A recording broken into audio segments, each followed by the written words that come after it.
ஆமா ஆதிநாராயண மூர்த்தி அல்லவா இருக்க முடியாத திருப்பால் கடல் முதல்ல இருப்பது உப்பு ஜலம் உப்பு லவணம் லட்சி சுறா சுரபி நீலம் சித்தியோகம் கடல் திருப்பார் கடலில் மேல் பள்ளி கொண்ட ஐயங்காலில மேல் பள்ளி கொண்ட ஏகநாதன் ஐயா ஏகநாதன் அரக்கர் புறம் கருவறுக்க மனதில் எண்ணி சீலமுடந்த சரருக்கு மகனாய் தோன்றி ஐயா மகனாய் தோன்றி சிறுவயலில் தாடகையை சங்காரம் செய்தார்.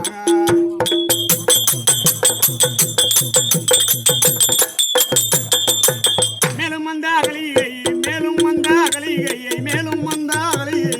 சாபம் தீர்த்தி ஐயா சாபம் தீர்த்தி இதழக சென்று ஜனகன் வெள்ளோட்டித்தார். கொலமுடன் ஜானகியை மணந்த ராமா ஐயா மணந்த ராமா எங்கள் கோவிந்தா